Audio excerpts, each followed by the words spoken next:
Jared Polin, FroKnowsPhoto.com, and today's challenge, well, it's kind of simple, but it's also not very simple. We have a replica Jeep from the movie Jurassic Park, and my buddy Troy challenged me to get I think he just wanted free photos, by the way, don't tell him I said that, but he challenged me to get a photo that looks like he's in the movie. He had the perfect barn to photograph in. The only problem was there's no lights inside of this barn. But the good news is we teamed up with Zhuin, who just released the Mirrorless G200 LED lights that are bicolor. Now, what did we bring out to photograph with? Well, I brought two different systems. I brought the Fuji GFX 100S because, well, this is kind of like a movie and I want all of those megapixels. And I also brought out the Canon R3 to do the shoot. But the thing is that these lights aren't just for still photos, they're gonna be perfect for video. So we also did a montage of video as well. And right now we're using them to light me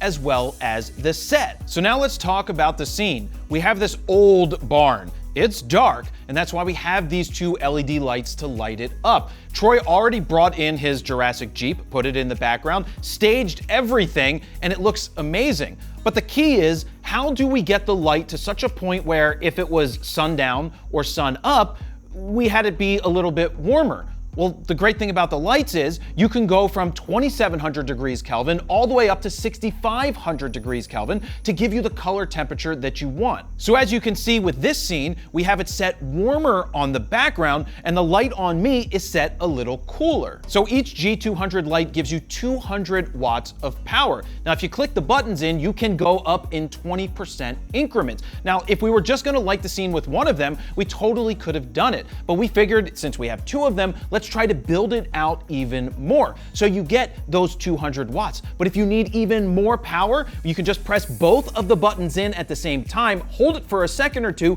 and bam, you get 300 watts of max power. Now keep in mind, when you go into max power, it might heat up a little bit more, but the fans will cool it down automatically, so you don't have to worry about that. We didn't need the extra watts of power, we stuck with the 200 watts and made it work. And speaking of the fans, if you're going to be doing a video shoot, an interview, something like this, well, the worst thing to have is if the fans are too loud, it's going to interfere with your recording. These things are whisper quiet and only come on when they are needed. Let's talk about the photo shoot. Now, the idea behind the entire scene is that in Jurassic World, Zach and Gray stumble upon the visitor center where they find basically this scene. And so our job was to capture it for the stills and the video. So the idea was to go wide, try to show the whole scene. But something else happened in the scene that was pretty cool. We broke out the atmosphere aerosol, we sprayed it up in the air, and you can see where the sunlight was coming through. It really makes the scene that much better. So what's great about the Mirrorless G200 is that it's compact and small. It fits into a case,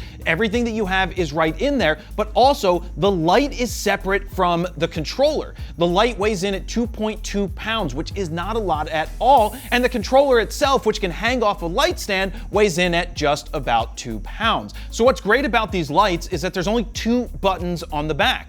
You just rotate one of them to change the color temperature, so you have your bicolor, and the other, you change the brightness, how much power you're going in there. So it's real easy that when I'm doing the photo shoot, that if I need a little bit more power, I could just juice it up, or if I want a little bit less, I can juice it back down, or if I want to change that color temperature to get the desired look that I want, it's real simple. Oh, you can also use an app to control the whole thing if you decide to say, put it up in the rafters, and you want to control it from there, and you can't get up on a ladder to get to it easily, you have the ability to use the app to make that work. So one of the challenges with this scene is how wide do you go? With the Fuji, I had a 23mm lens on, which is the equivalent of an 18mm on 35mm format.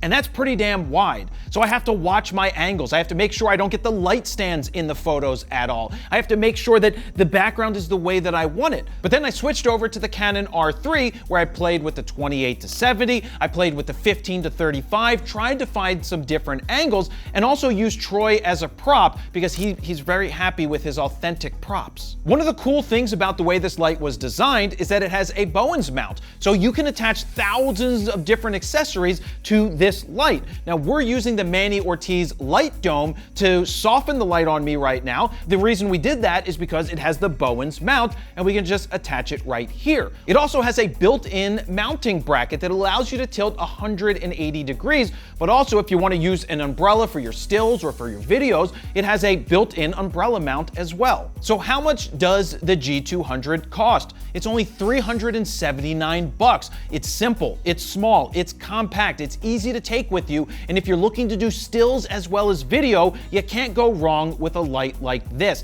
It came in handy for our shoot right here, and I think if it's something that you need to add to your arsenal, it might be good for you to think about as well. So in the end, if we didn't have these lights, we obviously wouldn't have been able to get the videos that you've seen as well as the photos that you've seen. Now we ran through a bunch of different scenes with Troy. One, he had on the blue shirt, the other, he put on the yellow raincoat. So we ran through a bunch of different options. So I want to show you all those photos when I sign off in a slideshow. But if you want to see other themed shoots like this, Troy does have a Super Trooper car that might be a fun little photo shoot. If you'd like to see that, please leave a comment down below that says, yeah, who wants a mustache ride? So you leave that down below and maybe we'll do it. So after my sign off, please stick around for the slideshow, and thank you guys very much for watching. Jared, Polin, FroKnowsPhoto.com. See ya.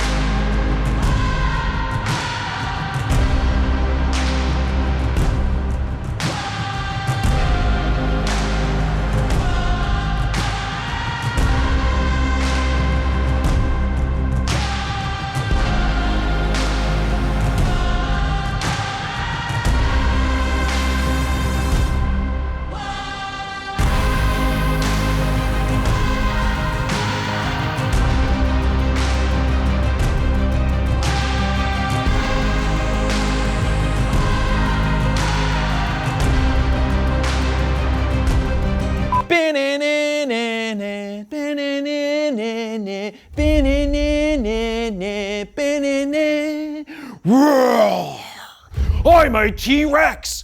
I'm a Velociraptor!